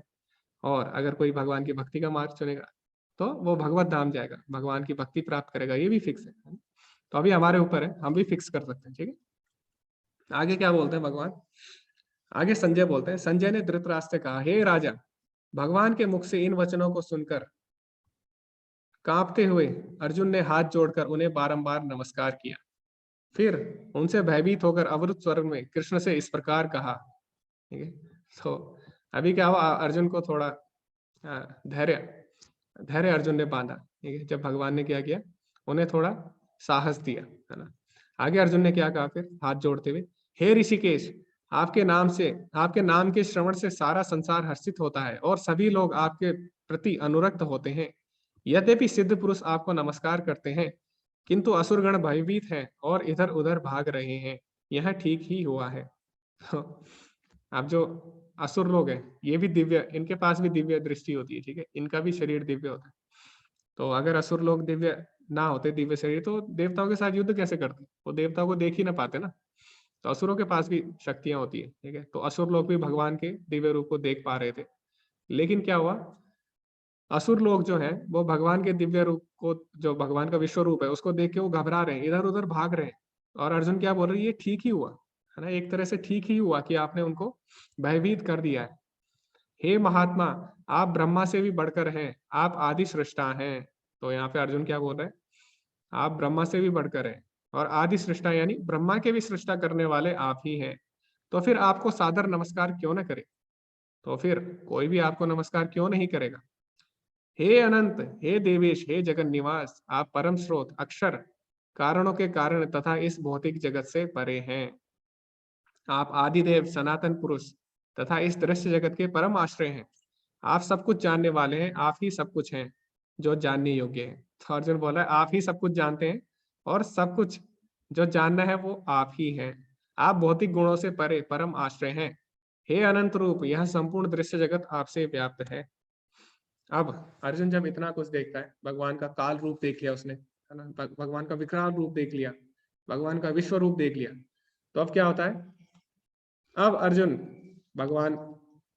को पुरानी बातें याद आती है, ठीक है? पुरानी बातें याद आती हैं और अर्जुन को बहुत पछतावा होता है, ठीक है? तो अर्जुन क्या बोलता है, सखेति मत्वा प्रसवम यदुक्तम, हे कृष्ण हे यादव हे सखेति, है ना, ऐसा अर्जुन बोलता है, ठीक है। और अर्जुन बोलता है, आपको अपना मित्र मानते हुए मैंने हठपूर्वक आपको हे कृष्ण, हे यादव, हे सखा जैसे संबोधन से पुकारा है, क्योंकि मैं आपकी महिमा को नहीं जानता था। मैंने मूर्खतावश या प्रेमवश जो भी कुछ किया है, कृपया उसके लिए मुझे क्षमा कर दें। यही नहीं, मैंने कई बार आराम करते समय एक साथ लेटे हुए या साथ साथ खाते या बैठे हुए, कभी अकेले तो कभी अनेक मित्रों के सामने आपका अनादर किया है। हे अच्युत, मेरे इन समस्त अपराधों को क्षमा कर दें। तो अर्जुन बोला कि भगवान आप इतने महान हैं, आप इतने महान हैं, आप इतने महान हैं, लेकिन क्या किया, मैं तो आपको अपना मित्र मानता था और मैं तो आपको कभी हे कृष्ण ऐसे बुलाता था, हे यादव, है ना, मैं आपको ऐसे बुलाता था, मैं तो आपको अपना मित्र मान रहा था। और मूर्खतावश या प्रेमवश जो भी मेरे से गलती हुई हो, आप मुझे क्षमा कर दे। और ये मैंने क्या किया, मैं तो कई बार आराम करते हुए आप ही के साथ लेट जाता था, आप ही के साथ में खाना खाता था, ठीक है। और मैं तो बिल्कुल खुल के आपके साथ रहता था, ठीक है, एक मित्र की तरह रह रहा था मैं आपके साथ। लेकिन मुझे पता नहीं था आपकी महिमा के बारे में, अजानता महिमानम तवेद, मुझे आपकी महिमा के बारे में बिल्कुल भी पता नहीं, ठीक है। तो अर्जुन बोलता, भगवान आप मुझे क्षमा कर दीजिए।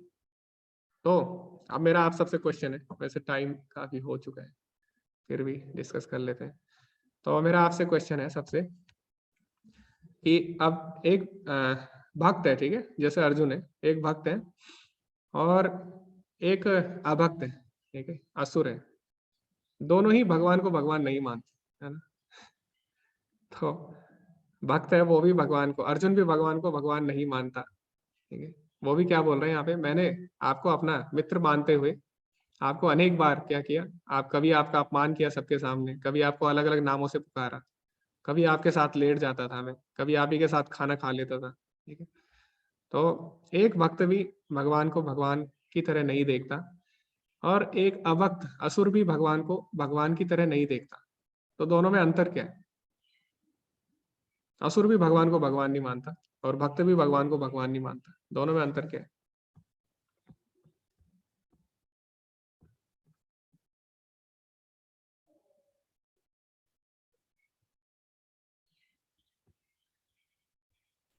ओके,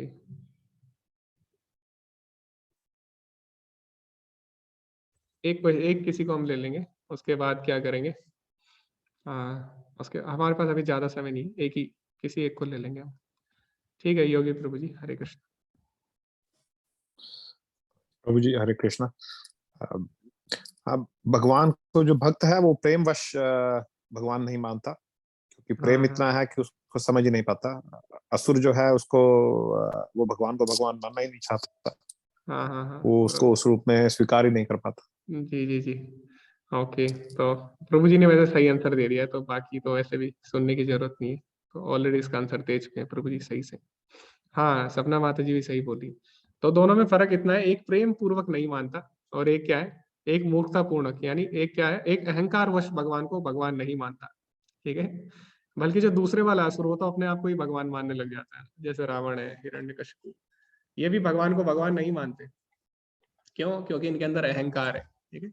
लेकिन यहाँ पे अर्जुन क्या बोल रहा है? प्रेम वश, है ना, प्रेम वश ऐसा ऐसा मेरे से हुआ है, प्रेम के कारण मैं भूल ही गया कि आप भगवान है। इतना ज्यादा प्रेम हो गया।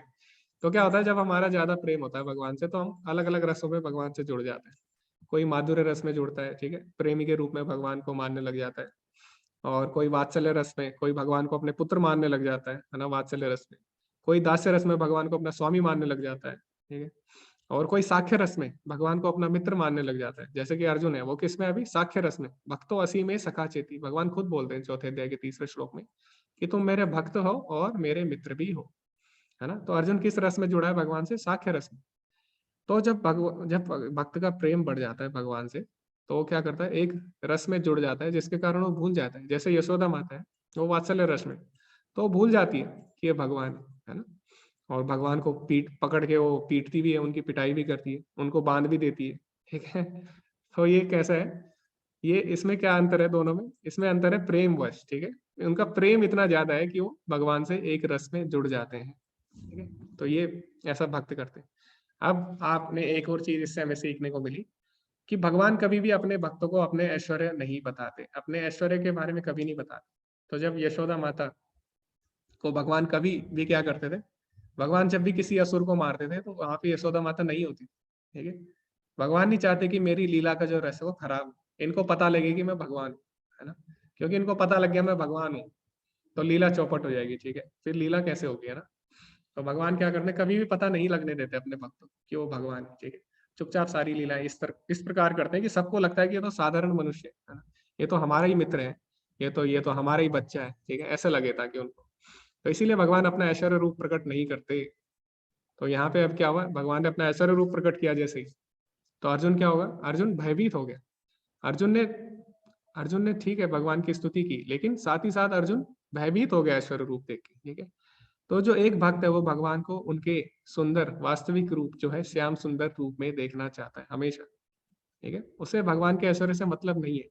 जैसे आपको कोई मित्र है ना, आपको कोई मित्र है, वो हो सकता है वो करोड़पति हो सकता है उसके ऑफिस में सब लोग उसको सैल्यूट करते हो, ठीक है, उसके पास बड़ी बड़ी गाड़ियां हो, आपके बचपन का मित्र हो, तो आप उस रूप में आप उसे नहीं देखना चाहोगे ज्यादा, है ना।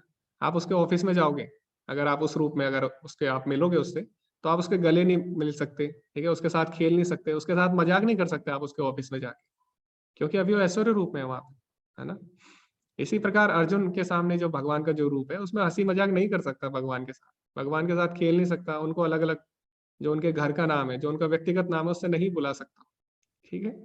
तो इस तरह उनके साथ सो भी नहीं सकता हो, इतना तेज उनके शरीर से निकल रहा है ना, उनके साथ सो भी नहीं सकता हो। लेकिन जो भगवान का वास्तविक रूप है, अपना जो घर का रूप है ना, वास्तविक, वो कौन सा है? भगवान का श्याम सुंदर रूप, जिसमें भगवान अपने भक्तों के साथ क्या अलग अलग भाव का आदान प्रदान करते हैं, अलग अलग रस का, ठीक है। और भगवान का श्याम सुंदर रूप है, तो भक्त भगवान के श्याम सुंदर रूप को ही हमेशा देखना चाहते हैं। जैसा आपका मित्र है, आप उसे कैसे देखना चाहोगे? अपने घर के रूप में ना, आप उसके साथ मजाक कर सको, उसके साथ खा सको, इस रूप में आप उसे देखना चाहोगे ना अपने मित्र को। तो उसी प्रकार भक्त भी है। भक्त भगवान के ऐश्वर्य रूप में ज्यादा रुचि नहीं रखता, ठीक है। भक्त भगवान को साधारण श्याम सुंदर रूप में देखना चाहता है, उनके जो अपना रूप है, वास्तविक रूप है, उस रूप में देखना चाहता है। तो जैसे एक जज है ना, जज, तो जज का बहुत मान सम्मान होता है। तो कोर्ट में क्या करते हैं, सब लोग उनको सैल्यूट करते हैं। लेकिन जो जज के घर वाले हैं, परिवार वाले, वो जज को जज की तरह नहीं देखना चाहते। जब वो जज घर में आता है तो वो क्या करता है, वो अपने बच्चों के साथ खेलता है, ठीक है, और अपने बच्चों की पिटाई भी करता है, उनके साथ खेलता भी, उनके साथ खाना खाता है। तो वहां पे वो जज की तरह नहीं रहता, वहां पे अपने व्यक्तिगत रूप में रहता है। तो इसी प्रकार भगवान क्या करते हैं, अपने जो भक्त होते हैं उनके साथ अपने व्यक्तिगत रूप में रहते हैं, ताकि वो रस का आदान प्रदान कर सके, ठीक है। तो इसीलिए भक्तों को भगवान का श्याम सुंदर रूप पसंद। तो अभी भगवान का जब विराट रूप देखा अर्जुन ने और भगवान का काल रूप देखा तो अर्जुन डर जाता है। लेकिन जब वो भगवान का दोबारा से अपना व्यक्तिगत रूप देखेगा, श्याम सुंदर रूप देखेगा, उसके बाद अर्जुन की क्या प्रतिक्रिया आती है वो भी हम देखेंगे, ठीक है। तो अर्जुन अब क्या बोलता है, पहले कभी ना देखे गए आपके विराट रूप का दर्शन करके मैं पुलकित हो रहा हूं, किंतु साथ ही मेरा मन भयभीत हो रहा है। अतः आप मुझ पर कृपा करें, हे देवेश, हे जगन निवास, अपना पुरुषोत्तम भगवत स्वरूप पुनः दिखाएं।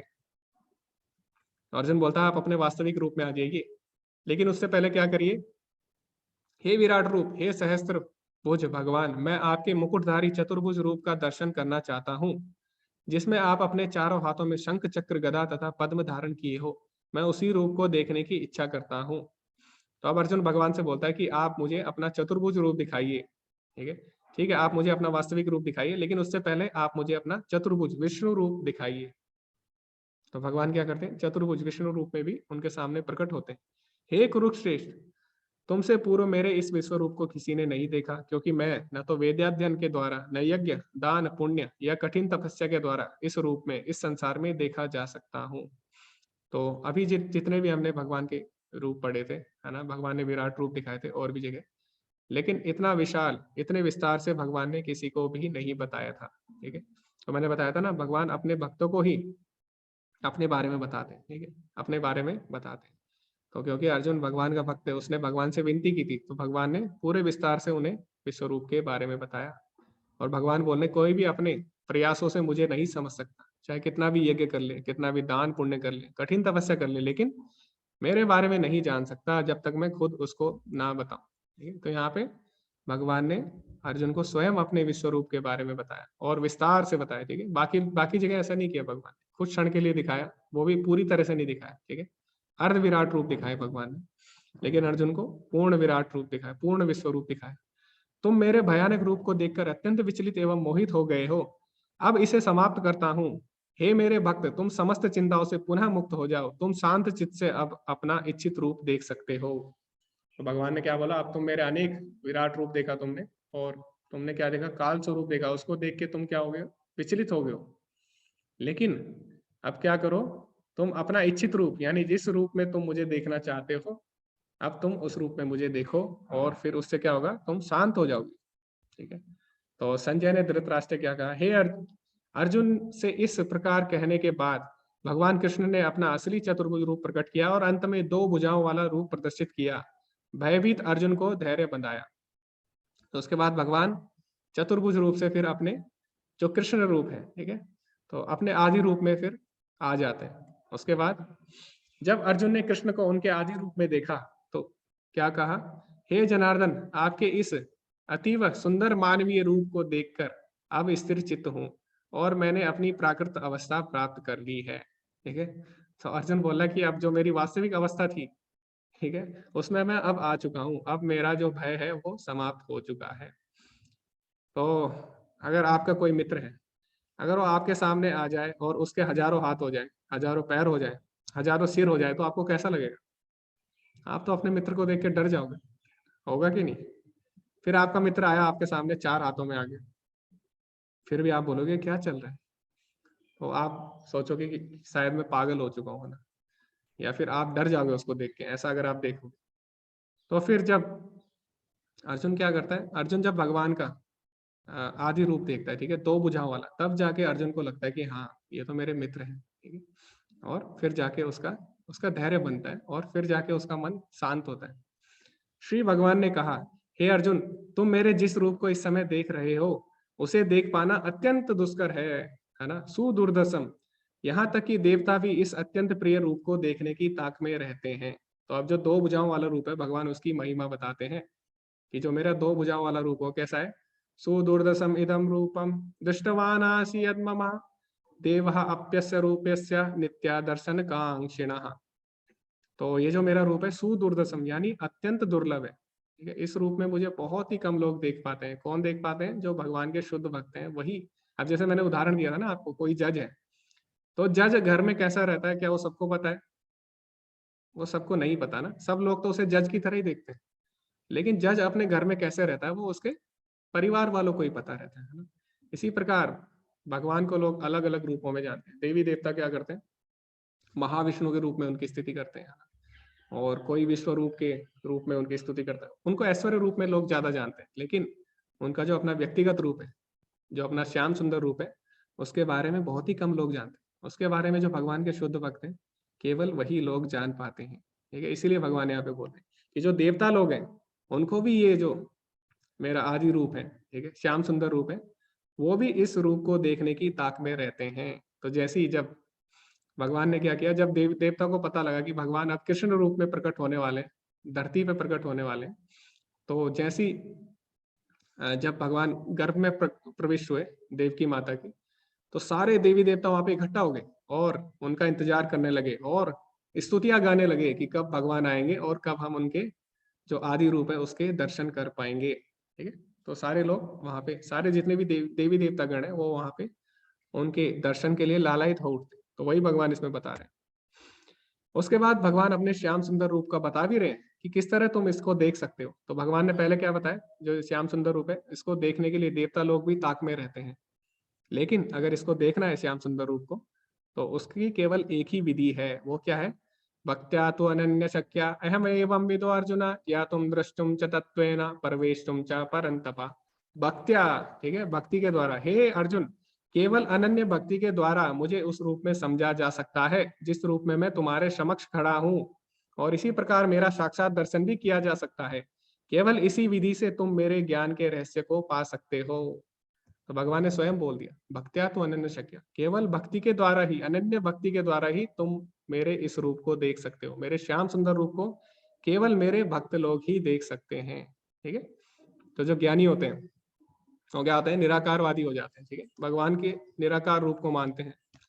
और जो जो योगी होते हैं, अष्टांग योगी, वो क्या करते हैं? भगवान के परमात्मा रूप को मानते हैं ना।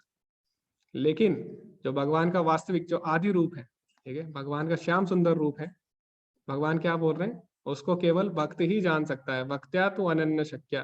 तो भगवान के जो श्याम सुंदर रूप है उसको भक्ति के द्वारा ही हम देख सकते हैं, ठीक है, भक्ति के द्वारा ही भगवान के साक्षात दर्शन कर सकते हैं, ठीक है। तो ये भगवान ने बोल दिया इस अध्याय में।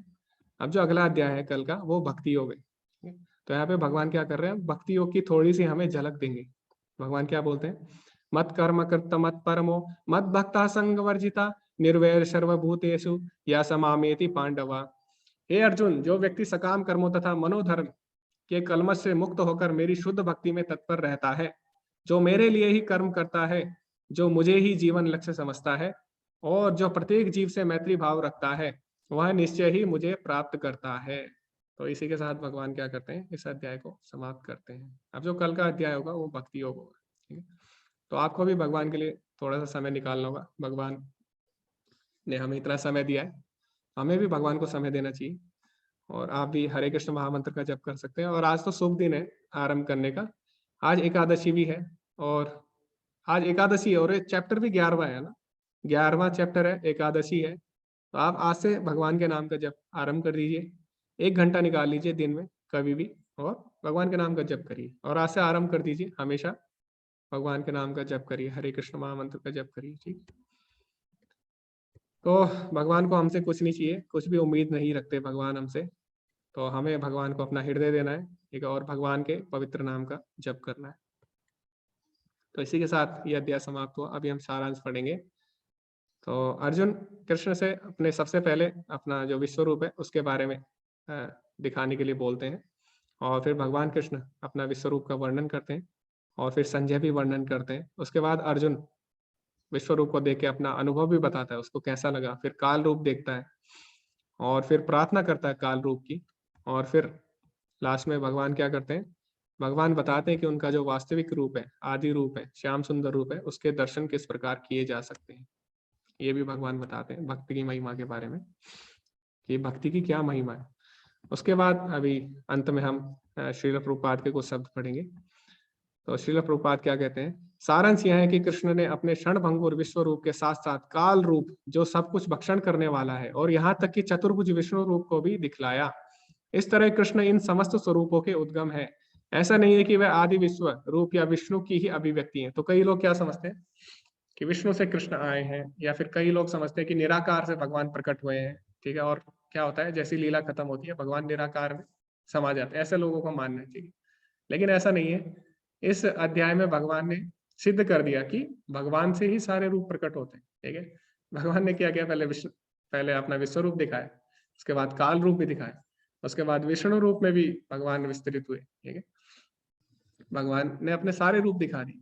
तो इससे पता लगता है कि जो भगवान का कृष्ण रूप है वो ही क्या है, सारे जितने भी रूप है उनका उद्गम है ना। इससे ये भी सिद्ध होता है भक्त के लिए कृष्ण का कोई अन्य रूप उतना महत्वपूर्ण नहीं जितना कि मूल दो भुजी यानी दो भुजाओं वाला श्याम सुंदर रूप। ब्रह्म संहिता में कहा गया है कि जो प्रेम या भक्ति भाव से कृष्ण के श्याम सुंदर रूप के प्रति आसक्त है वह सदैव उन्हें अपने हृदय में देख सकते हैं और कुछ भी नहीं देख सकते। तो कल भी मैंने बताया था, तो ब्रह्म संहिता में भी क्या है, प्रेमान जनच्छुरित भक्ति विलोचनेन संतः सदैव हृदयेषु विलोकयन्ति यम श्याम सुंदरम अचिंत्य गुण स्वरूपम गोविंदम आदि पुरुषम तमं भजामि। तो जो भगवान के भक्त होते हैं वो प्रेम के काजल और भक्ति की आंखों से भगवान के श्याम सुंदर रूप के दर्शन कर सकते हैं हमेशा। अतः मनुष्य को समझ लेना चाहिए कि इस 11वें अध्याय का तात्पर्य यही है कि कृष्ण का रूप ही सर्वोपरि है एवं परम सार है। ठीक है, तो यही इस अध्याय का सार है। इसी के साथ ये अध्याय समाप्त होता है। इसमें थोड़ा ज्यादा समय लग गया, इसके लिए क्षमा करें। थोड़ा बहुत हमने डिस्कशन कर लिया था, डिस्कशन भी जरूरी है। ओके, अभी चैट में कुछ क्वेश्चन आए थे। तो योगी प्रभु जी बोल रहे हैं इतने सारे लोगों का अंत क्यों हुआ, अधिकतर लोगों को तो कोई कसूर नहीं था, वो भी मारे गए जो सत्य के लिए लड़ रहे थे। प्रभु जी हम क्या है ना, हम अभी एक दृष्टि से देख रहे, ठीक है। अभी आपको मतलब हमें तो अपने बारे में ही नहीं पता है ना, हम कल क्या कर रहे थे, हम कल हमने क्या खाया था रात को, परसों हमने क्या खाया था रात को, हमें यही नहीं पता। तो हम दूसरों के बारे में कैसे बता सकते हैं कि दूसरे ने क्या किया था, कब क्या किया था, है ना। तो हम किसी को जज नहीं कर सकते, ठीक है। हमें ये जानना है कि भगवान भगवान सबसे बड़ा नियंता है ना, भगवान को सब पता है, ठीक है। हमें अपने बारे में नहीं पता, लेकिन भगवान को सबके बारे में पता है, ठीक है। तो भगवान किसी के साथ कुछ, अगर भगवान ने विधान बनाए, ठीक है, किसी के साथ कुछ गलत हो रहा है, तो आपको लग रहा है, आप क्योंकि अभी के हिसाब से देख रहे हो ना, आपको लग रहा है कि ये तो अच्छा है, इसके साथ गलत हो रहा है। लेकिन भगवान क्या कर रहे हैं, भगवान उसकी पूरी पिक्चर देख रहे हैं, ठीक है। आप पिक्चर का बीच वाला सीन देख रहे हो 5 मिनट का, भगवान पूरी पिक्चर देख के फैसला लेते हैं जो भी लेते हैं, ठीक है। तो इसलिए हमें ये नहीं बोलना चाहिए कि इसके साथ गलत हुआ, इसके साथ सही हुआ, ठीक है। तो भगवान ने जो विधान बनाया है वो सर्वोपरि है। ओके,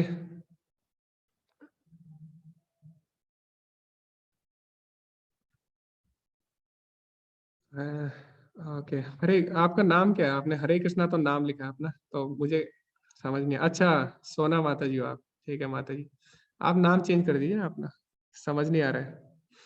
ओके ओके, ठीक है माता जी। हाँ,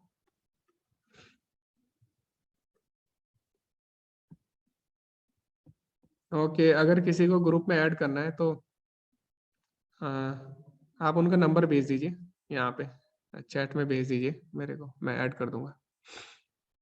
ठीक है, शुभम प्रभु जी, हरे कृष्णा। हरे कृष्ण प्रभु जी। जब भगवान अर्जुन को गीता बता रहे थे तब उसको कौन कौन सुन रहा था वो गीता? सिर्फ अर्जुन थे या फिर और कोई भी था? मतलब जैसे कि संजय हो गए। संजय हो गए, धृतराष्ट्र हो गए, और जो व्यास देव जी जो लिख रहे हैं वो स्वयं हो गए, है ना। व्यास देव जी तभी तो लिख पा रहे हैं, तो व्यास देव जी देख रहे हैं, वो भी लिख रहे हैं, और देवी देवता भी इकट्ठा हुए थे सब लोग सुनने के लिए, क्योंकि भगवान गीता बोलने जा रहे हैं। तो सब आगे थे, ठीक है, सब लोग आकर्षित हो गए थे। तो फिर धृतराष्ट्र ने ये युद्ध क्यों नहीं रोक दिया? तो फिर उसको तो पता चल गया होगा ना कि उसके पुत्र क्या चीज? मर गए। वो तो देखो, वो तो सबको पता रहता है, ठीक है, क्या होने वाला है। लेकिन क्या होता है अभी हम, क्योंकि हम मानते ही नहीं ना, भगवान में श्रद्धा ही नहीं है, तो भगवान की बात ही क्यों मानेगा।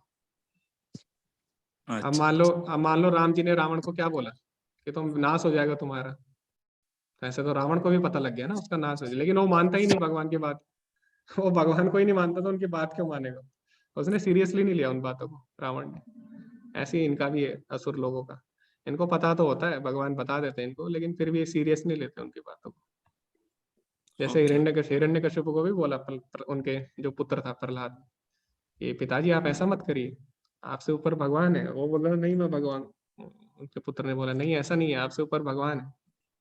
लेकिन वो मानता ही नहीं था, क्या करे फिर। ठीक है प्रभु जी, ओके, हरे कृष्ण। हरे कृष्ण। तो जो भगवान को ही नहीं मानता वो भगवान की बात कैसे मानेगा। ओके, शायद किसी का कोई क्वेश्चन नहीं है। ठीक है, फिर हम एंड करते हैं इसी के साथ। ओके, सपना माता जी बोले कि उन्हें काफी अच्छा लगा ये सत्र। ओके, धन्यवाद माता जी। योगी प्रभु जी को भी अच्छा लगा। ठीक है, चौरशिला माता जी मैं ऐड कर दूंगा, ठीक है, चारुशिला माता जी, सॉरी सॉरी।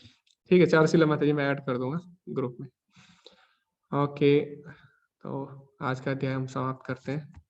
आज काफी ज्यादा हो गया थोड़ा सा टाइम, तो डिस्कशन के कारण ऐसा हुआ है। ओके, तो वैष्णव प्रणाम मंत्र करेंगे, उसके बाद हम एंड करते हैं। हरे कृष्णा ध्रुव। हरे कृष्णा प्रभु जी। जी जी, वैष्णव प्रणाम मंत्र बोलिए, फिर हम एंड। विश्व कृपा सिंधुवे बचा पतितानां पावनेभ्यो वैष्णवेभ्यो नमो नमः। अनंत कोटि वैष्णव की जय। जय शिला प्रभुपाद की जय। जय। हरे कृष्णा। ओके सीमा माता जी, मैं आपका नंबर भी सेव हो गया है चैट में, मैं इसको भी ऐड कर दूंगा ग्रुप में। जी, योगी प्रभु जी को भी काफी कनेक्शन बन गया उनका भी, उनको भी समझ में आ रहा है। ओके, धन्यवाद आप सभी का। कल हम भक्ति योग का अध्याय आरंभ करेंगे। मतलब वैसे तो पूरी गीता ही भक्ति योग के ऊपर है, लेकिन कल का अध्याय विशेषकर उसका नाम ही भक्ति योग है। ठीक, कल का अध्याय और भी ज्यादा महत्वपूर्ण है। इसी के साथ हम अंत करते हैं आज के अध्याय का। धन्यवाद। हरे कृष्ण।